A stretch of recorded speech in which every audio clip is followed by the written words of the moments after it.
Assalamualaikum dan salam sejahtera kepada warga Dewan sekalian. Bertemu kita dalam gelanggang forum hari ini.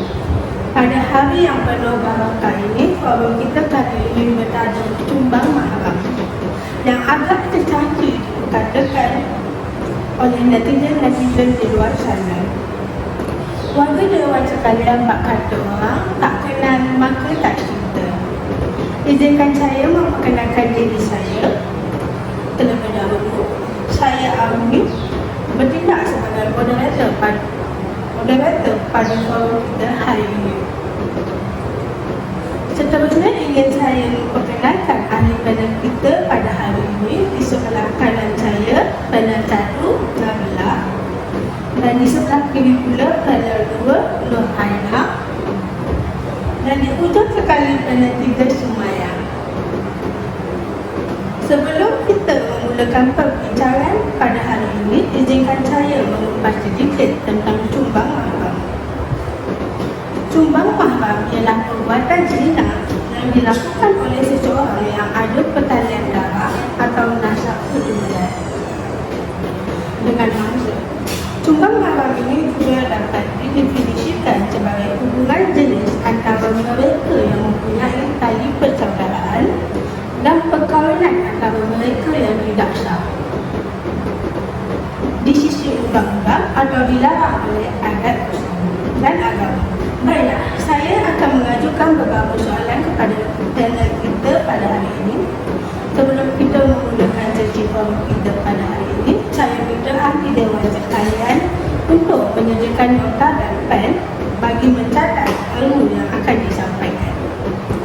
Persoalan yang saya ingin ajukan kepada ahli panel 1, apakah pendapat anda tentang isu Tumbang Mahram pada masa kini? Terima kasih moderator kita bersayang. Pada pendapat saya, sumbang mahram semakin berleluasa pada masa kini seperti yang dilihat di berita dan media sosial. Sebagai contoh, baru-baru ini telah dipaparkan satu berita di sinar harian yang bertajuk Bapa Kandung Paling Ramai Ratah Anak. Melalui berita ini, saya dapati sejak tahun 2019 sehingga tahun 2021, sebanyak 169 kes dilaporkan melibatkan bapa kandung sebagai pelaku. Menurut jumlah itu, diikuti oleh bapa tiri sebanyak 155 kes, bapa saudara sebanyak 100 kes dan abang kandung 55 kes. Pelaku lazimnya mengambil peluang ke atas anak yang lemah diikuti dengan faktor hilang kewarasan fikiran dan tanggungjawab. Pelaku sendiri tidak faham akan tanggungjawab akan dirinya. Inilah yang dikatakan dalam artikel tersebut. Saya serahkan kembali kepada moderator kita. Ya, saya juga pernah terbaca artikel yang serupa dengan apa yang diperkatakan oleh panel satu tadi. Saya juga cuba terkejut dan sedih dengan berita ini kerana mengenangkan nasib cimangga dan tekanan yang dihadapi oleh mereka. Apakah pendapat anda tentang faktor berlakunya Tumbang Mahram di kalangan masyarakat kita? Izinkan saya bersuara mengenai faktor-faktor berlakunya sumbang mahram. Faktor utama sumbang mahram berlaku adalah disebabkan etika pemakaian dalam keluarga. Ibu bapa perlulah menitik beratkan etika berpakaian kepada anak-anak sejak mereka kecil lagi. Bahkan terpatah melentur bulu biarlah ada gerbongnya. Hal ini terutamanya kepada anak-anak perempuan yang memakai pakaian yang terdedah menyebabkan ahli-ahli keluarga lelaki mereka tidak dapat melawan nafsu syahwat sehingga sanggup merokok adik-beradik sendiri untuk memuaskan nafsu mereka. Antara contoh pakaian yang boleh menaikkan nafsu syahwat seseorang adalah berpakaian ketat dan mendedahkan bahagian badan yang tidak sepatutnya ditunjukkan walaupun kepada ahli keluarga sendiri. Seperti saranan agama kita, misalnya Aurat seorang anak perempuan dengan bapa adalah dari pusat hingga ke lutut. Begitu juga dengan adik perempuan dan lelaki. Selain itu, batas pergaulan dan hubungan dalam keluarga juga merupakan salah satu faktor berlakunya sembang mahram. Sebagai contoh, terdapat segelintir ibu bapa yang tidak mengasingkan tempat tidur anak-anak mereka yang berlainan jantina sejak mereka berumur 7 tahun. Seterusnya, sembang mahram juga berlaku kerana mengamalkan gaya hidup bebas, terutama sembang mahram. Bagi mereka, hubungan persalinan darah bukanlah penghalang untuk mereka melakukan hubungan sesama sendiri. Hubungan seks sesama sendiri. Contohnya, terlampau banyak filem dan drama barat yang menunjukkan aksi sembang mahram yang dilakukan tanpa sebarang perasaan malu dan keji. Sewajarnya, pihak kerajaan melakukan saringan terlebih dahulu terhadap filem yang bakal ditayangkan, terutamanya di negara kita, Malaysia. Kata-kata yang benar daripada penelitian kita.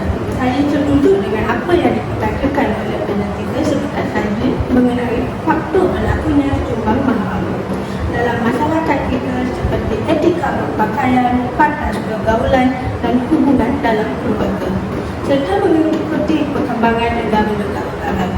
Oh, benar juga. Kelihatan manis di sebelah saya. Saya sangat berbesar hati untuk mendengar penerangan panel 2 mengenai kesan sembang mahram dalam kalangan masyarakat. Rendah hati saya mendengar penjelasan yang sangat menyeluruh diutarakan oleh panel 1 dan panel 3 sebentar tadi. Izinkan saya pula untuk memberi kesan tentang topik forum kita hari ini, iaitu kesan sembang mahram. Pertama sekali, kesan sembang mahram kepada individu seperti yang kita semua tahu. Trauma merupakan masalah kesihatan mental yang biasa kita dengari. Salah satu puncanya adalah berlaku daripada sembang mahram sendiri.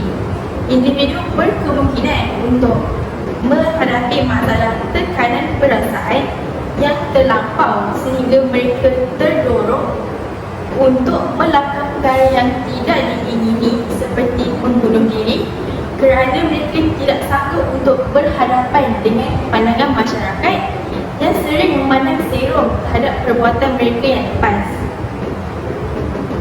Seterusnya, kurang keyakinan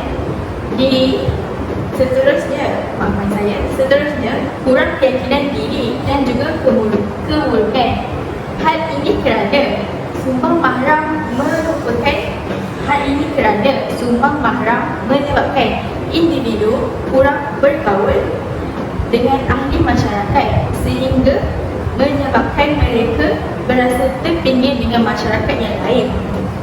Di samping itu, kesan sembang mahram kepada masyarakat ialah masyarakat akan berpecah belah. Ini adalah akibat daripada hilangnya nilai moral dalam diri mereka sehingga mereka mengabaikan tanggungjawab kepada agama, bangsa dan juga negara.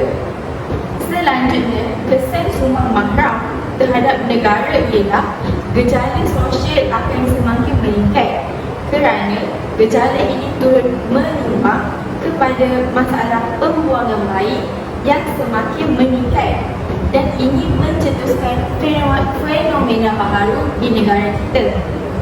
Mangsa akan berasa tertekan dan hilang punca kewarasan akal sehingga mereka akan bertindak untuk membuang bayi yang tidak bersalah kerana bayi itu tidak sah nasab keturunannya di sisi agama.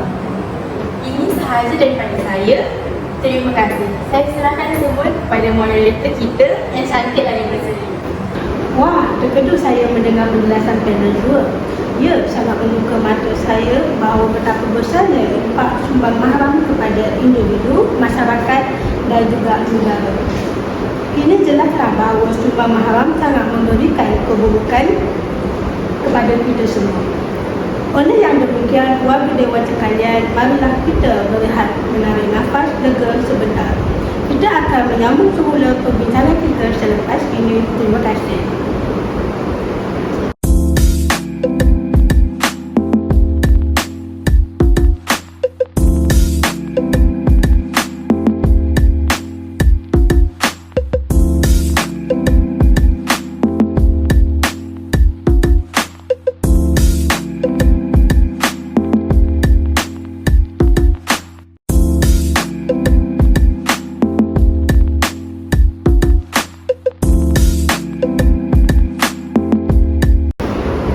Kembali lagi bersama saya sebagai moderator dan ahli-ahli panel.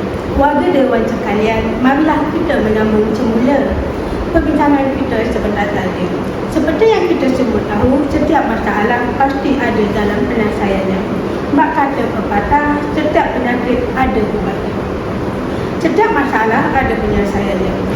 Jadi marilah kita bincangkan langkah-langkah untuk mengelakkan daripada berlakunya sumbang mahram dalam kehidupan masyarakat ini. Meniti arus kemodenan meniti arus kemodenan ini. Meniti arus kemodenan ini, saya bertegas bahawa setiap individu perlu cakna akan tanggungjawab masing-masing dalam mengatasi isu sumbang mahram ini daripada semakin berleluasa. Pertama sekali, setiap individu hendaklah mengawal diri mereka daripada terpengaruh dengan budaya sumbang mahram yang dimurkai ini.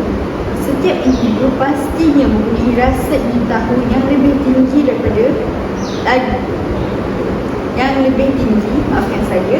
lebih-lebih lagi apabila dipengaruhi oleh persekitaran mereka. Seperti yang kita dapat lihat, kanak-kanak sekarang sangat didedahkan dengan gadget sejak kecil lagi, dan ini membuka jalan kepada mereka untuk melihat agenda-agenda yang tidak sepatutnya kanak-kanak bawah umur menyaksikan, seperti video sumbang mahram dan seks. Seperti yang kita tahu, kanak-kanak mudah terpengaruh dengan perkara baru yang mereka pelajari. Jadi, setelah mereka melihat aksi-aksi tersebut dari internet, perasaan ingin mencuba perkara baru itu membuat-buat dalam diri mereka, dan akhirnya mereka melakukan aksi tersebut secara zahirnya, iaitu secara luarannya. Seperti yang saya katakan sebentar tadi, bagi menghalangi sumbang mahram ini daripada berleluasa, kita perlu mengawal diri dan khususnya kepada orang dewasa. Manakala kepada kanak-kanak, mereka terpengaruh dengan apa yang mereka lihat. Di sini dapat kita lihat peranan ibu bapa amatlah penting dalam membentuk masa depan anak-anak mereka. Hal ini demikian kerana seandainya pada awal umur anak-anak mereka tidak membenarkan penggunaan gadget dan khususnya internet atau media sosial, masalah sumbang mahram ini dapat dielakkan. Secara logiknya, masalah sumbang mahram ini dilakukan oleh orang dewasa kerana berkemungkinan tinggi adalah sejak kecil lagi mereka terpengaruh dengan sumbang mahram ini kerana ibu bapanya membenarkan dia menggunakan gadget. Jadi, ibu bapa seharusnya tidak memberi anak-anak mereka gadget walaupun tujuan asalnya untuk mengalihkan perhatian anak-anak mereka daripada mengganggu semasa melakukan kerja.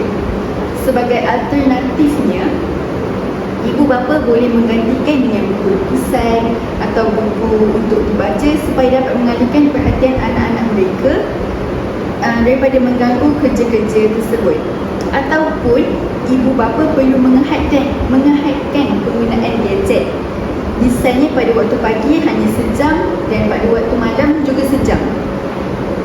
Ini boleh menyebabkan mereka tidak terlalu lama menggunakan gadget tersebut. Kesimpulannya, ibu bapa perlulah memainkan peranan penting dalam kehidupan anak-anak. Sebab kata pepatah, anak-anak adalah kain putih dan ibu bapa mereka lah yang mencorakkan masa depan anak-anak mereka. Terima kasih atas ucapan anda sebentar tadi dan juga saya setuju bahawa ibu bapa memainkan peranan penting dalam situasi sebegini. Tidak dapat dinafikan bahawa cara didikan ibu bapa dapat memberikan impak yang besar terhadap kehidupan anak-anak mereka. Ibu bapa merupakan role model di mata anak-anak mereka. Boleh saya bertanya, apakah langkah bagi pihak kerajaan bagi mengatasi masalah sumbang haram? Terima kasih kepada soalan sebesar tadi. Adakah mana-mana panel yang hendak memberikan pendapat mereka tentang perkara ini? Saya ingin menjawab persoalan tersebut. Pada pendapat saya, pihak kerajaan perlu memberikan pendedahan kepada masyarakat tentang sumbang mahram, seperti melalui kempen-kempen anjuran Kementerian Pembangunan Wanita dan Masyarakat dan Jabatan Agama Islam Negeri. Hal ini bertujuan untuk mencegah dan memberi pendidikan awal kepada masyarakat, terutamanya kepada kanak-kanak perempuan yang kebanyakannya menjadi mangsa kepada gejala ini. Sebagai contoh lagi, badan-badan NGO seperti International Women Union, All Women Action Awam, Women Aid Organisation dan Women Center Change WCC boleh memberi perlindungan dan sokongan moral kepada mangsa-mangsa yang teraniaya agar mereka rasa lebih selamat kelak. Kerajaan juga boleh mengeluarkan siaran TV kanak-kanak mengenai cara pergaulan di antara mahram dan bukan mahram. Sebagai contoh, memaparkan batas-batas sentuhan di antara adik-beradik. Selain itu, kerajaan juga boleh mewartakan undang-undang khas bagi kes sumbang mahram. Seperti yang kita tahu, kes rogol yang melibatkan murid harus dipandang lebih serius berbanding kes-kes rogol yang lain. Hal ini kerana kes ini melibatkan kaum keluarga pihak lelaki yang telah dipertanggungjawabkan oleh keluarga mereka dan masyarakat untuk menjaga dan melindungi ahli keluarga sendiri. Tetapi hal yang sebaliknya boleh berlaku. Oleh yang demikian, pihak kerajaan sewajarnya memberikan hukuman yang setimpal kepada pelaku dan bukannya setakat membiarkan perkara ini terjadi. Contohnya, terdapat satu kes yang viral pada tahun lepas yang mengakibatkan perbuatan sumbang mahram. Pelaku dalam kes ini adalah abang ipar kepada mangsa itu sendiri. Apabila dapat mengetahui perbuatan keji yang dilakukan kepada adiknya, seorang abang bertindak membunuh pelaku tersebut bagi menunjukkan kemarahan beliau. Mahkamah telah membuat keputusan untuk menjatuhkan hukuman gantung sampai mati ke atas abang mangsa tersebut. Keputusan ini sepatutnya tidak wajar diambil oleh pihak mahkamah kerana kita tahu abang mangsa hanyalah membuat keputusan yang dirasakannya adalah yang terbaik untuk adiknya. Bayangkan perasaan keji yang dirasakan oleh mangsa tersebut apabila terkenang perkara itu dilakukan ke atas diri beliau. Jadi, saya sangat berharap pihak mahkamah yang menjatuhkan hukuman dapat mengurangkan hukuman yang diberikan ke atas abang mangsa. Setakat ini sahaja huraian saya mengenai langkah-langkah yang sewajarnya diambil oleh pihak atasan, oleh pihak kerajaan bagi mengatasi isu ini. Wah, itu merupakan langkah yang sangat benar. Langkah tersebut memang sewajarnya dilakukan oleh pihak kerajaan. Kerajaan memainkan peranan yang sangat penting bagi memastikan negara kita aman daripada sebarang ancaman dan sebagainya. Adakah mana-mana panel ingin menambah lagi langkah-langkah mengatasi hal ini? Izinkan saya menambah lagi langkah bagi mengatasi isu sumbang mahram ini. Langkah yang dapat dilakukan adalah dengan menitikberatkan pendidikan agama dengan memantapkan keimanan dalam diri setiap individu. Ini adalah dengan mempraktikkan ajaran agama yang kukuh di kalangan anggota keluarga sendiri, terutama sekali tentang nilai-nilai kehidupan yang patut diikuti dan wajib dilakukan serta dipatuhi sebagai umat Islam. Melalui firman Allah Subhanahu Wa Taala dalam surah An-Nisa ayat 23, diharamkan kepada kamu berkahwin dengan perempuan yang berikut: ibu kamu, anak-anak kamu, saudara-saudara kamu, saudara-saudara bapa kamu, saudara-saudara ibu kamu, anak saudara lelaki, anak saudara kamu yang perempuan, dan ibu-ibu yang telah menyusukan kamu, saudara-saudara susuan kamu, ibu-ibu isteri kamu, anak tiri yang dalam peliharaan kamu, isteri-isteri yang telah kamu campuri. Tetapi kalau kamu belum campuri mereka, isteri kamu itu, dan kamu telah pun menceraikan mereka, maka tiadalah salah kamu untuk berkahwin dengannya, dan haram juga kamu berkahwin dengan bekas isteri anak-anak kamu sendiri yang berasal daripada benih kamu. Dan diharamkan lagi kamu menghiburkan dua beradik sekali untuk menjadikan isteri-isteri kamu, kecuali yang berlaku pada masa yang lalu. Sesungguhnya Allah adalah Maha Pengampun lagi Maha Mengasihi. Sekiranya setiap muslim berpegang pada hadis ini, pastinya isu sumbang mahram dapat ditegah daripada berlaku. Sekian sahaja daripada saya serahkan semula kepada moderator kita. Kini telah sampai penghujungnya, saya ingin membuat kesimpulan bahawa kita telah membuka mata semua orang mengenai sumbang mahram yang berlaku di Malaysia.